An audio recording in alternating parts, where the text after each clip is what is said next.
Mo's made a beat again.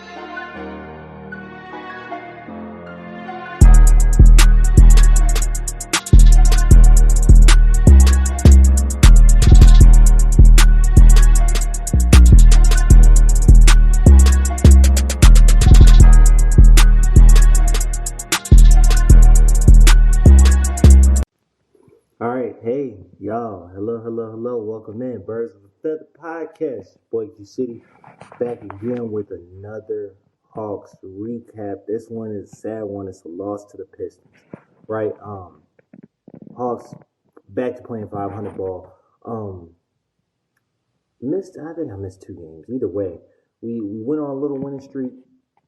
Lost to the Knicks prior to this game. Yeah, because we had the snowstorm game. Had a game after it. West Coast team. Lakers? Clippers. Somebody. Either way, we're at 22-22. Man, the Pistons took it to us tonight. They, if I'm not mistaken, only scored 113. We can delve into the stats a little bit here because one, I do like telling the complete picture with stats, right? But like also watching the game and understanding where you're coming from. So yeah, they didn't even score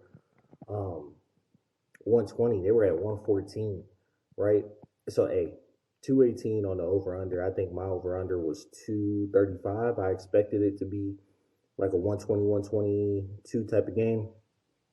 The Pistons held up their end for the most part. The three-point percentage was abysmal tonight. You can play the stats for tonight, but to be honest with you, this game really boiled down to the fact that we could not hit an outside shot, right? Overall, yeah. So 39 or 103.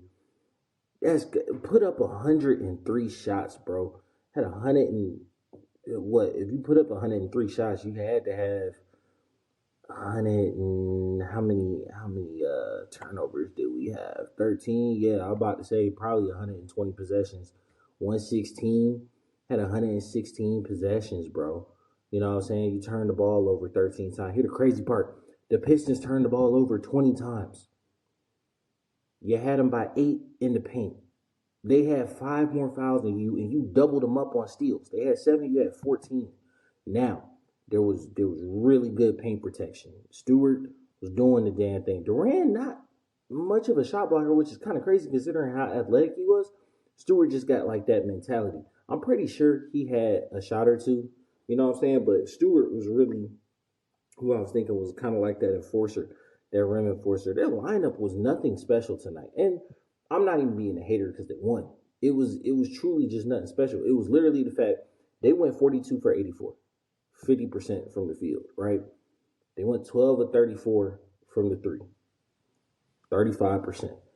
That's not crazy. That's not above the like, oh damn, they won by 10 and you know they beat the block out of us. And they went 18 from 19 from 18 points from the line. We had 20 points from the line, 20 or 26.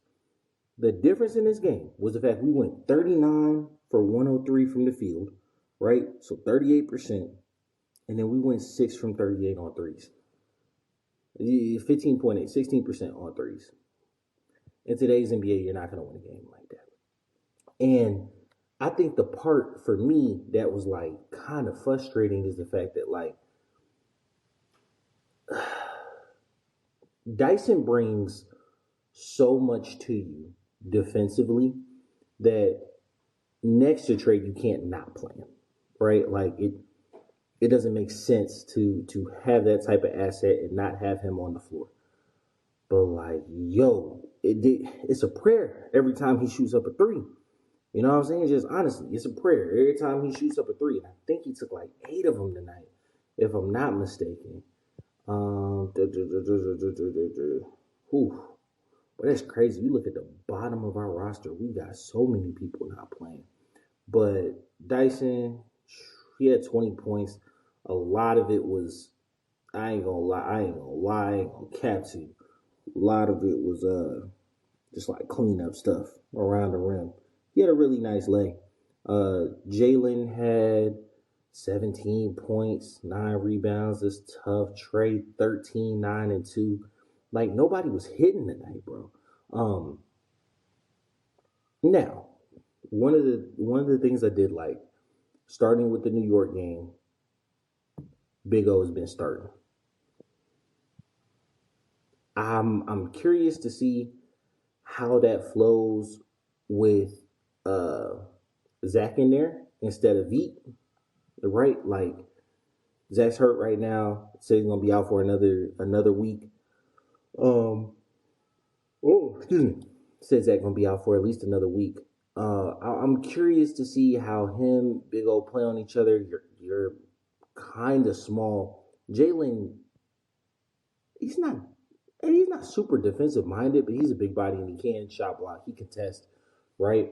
So like moving Capella to the bench, I think is kind of one of those hallmark moments of like, hey, this team is going to shift and change differently. The guy that's killing us, I hate it. I hate it because he is so important. 2 points, 1 assist, 3 rebounds. Bro, Bogey slump is historic right now, bro. He went almost a year in terms of games of like hitting a three. But that man can't buy a shot right now. And it's tough. And you can see him just trying to shoot his way through it. But like, bro, he is killing us right now. And I mean, there's nothing you could do outside of shooting his way out of it. You're not going to replace him with Garrison Matthews in the lineup, right? Like him and Trey on the court is super helpful. Honestly, when Trey goes to rest, and for some reason with the lineup you like has Dyson, Bogey, Dre, and I think Zach would be on the floor at that point in time, and then Big O at the five.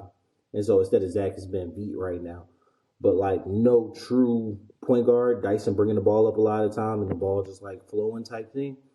Like you need Bogey to be knocking down shots during that lineup, so you don't want to necessarily like continue like really lose him or lose faith in it. But I'm not gonna lie, that lineup with Garrison Matthews, it wasn't my favorite lineup, but it was somewhat like it was at least passable. With Bogey losing a shot the way he has, it's not even like those minutes are like dead minutes, right? Like it's tough. I want to be able to say we're going to come out to the other side of this, and we will. But this team is a prime candidate for making moves at the deadline. So we went, what is it? We went 9 deep today. Uh, Larry, when he comes back, Zach, when he comes back, that's 11 deep. But honestly, the person you're just gonna kick out is gonna be Garrison. Will be kicked out, and like Garrison and Bogey really fight for that 10 spot. I maybe Veet, but I feel like Veet has played himself into like a solid rotational player. When you go 8 deep, right? So like you got Trey Dyson, um, Zach,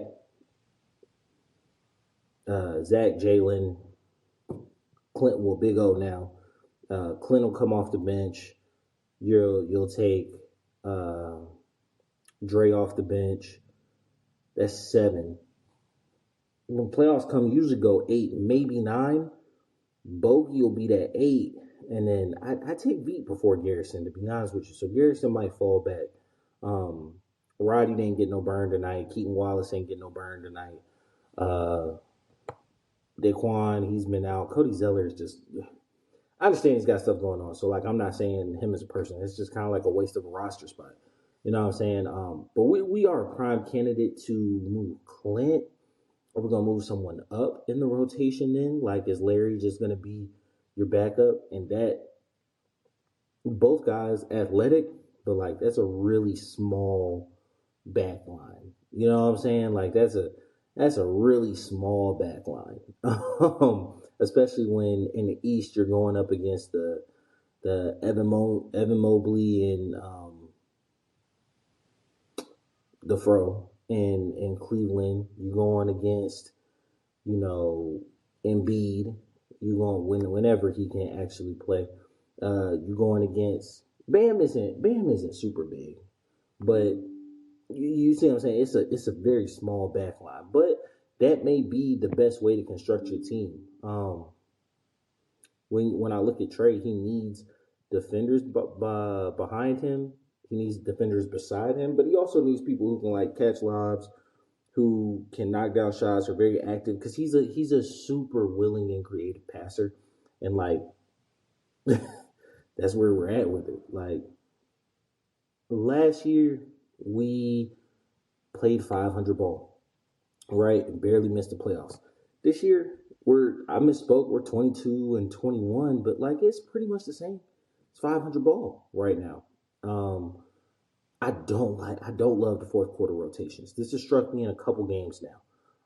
The way he does not stagger Trey and Jalen's minutes, you would think that one, their station as superstars is absolutely set, and like they're just going to come in and rock and like rowdy together, but like without staggering them over the course of. And Jalen has shown the ability to capably run the offense for minute stretches while Trey's out. Trey has shown a willingness to come off the ball while he's playing with them. So, like, the offense can survive. But, like, hey, we don't have a true backup point, which I think is, if they were to get rid of Bogey, that's what it would be for. I don't feel like Clint fetches you a backup point guard. Maybe discuss that a bit more in the Hawks pod when we talk about like trade deadlines or anything that's coming up. But tonight's game was it really boiled down to just couldn't buy a shot. Couldn't buy a shot. And this is the last thing. I'm going to get out of here. But because, I try to keep these at like 10, 15 minutes or whatever. The last thing. You canceled the Rockets game, but you didn't cancel tonight's. And like, there were people stranded. There's people who couldn't, who tickets like last minute, couldn't get in, couldn't get out, all this and that, right? And it's like, bro, these, that wasn't even like a home game for real. You know what I'm saying? We've been off the road for so long, and it's like, that's not even a home game. You didn't even have people in there in the building like that. Whole bottom section empty. So like I almost feel like you could have canceled tonight's game. I enjoy watching them. I want my team to play, but like that one just kind of sucks. Either way, we'll be back at it again. Let's check the schedule.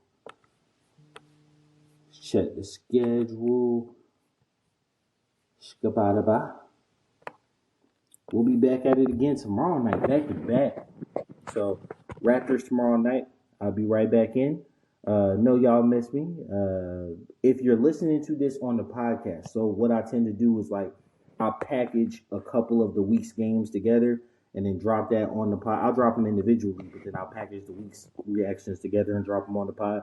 If you're listening to this on the pod, subscribe to the YouTube channel, BOAF Media, Birds of a Feather Media, just abbreviated. So BOAF Media on YouTube, well, on all social platforms, but on YouTube, you subscribe, you get the notification for the lives, and you can hop in, hear me talk right after the game.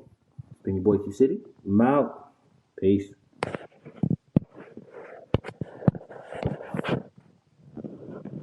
Hey,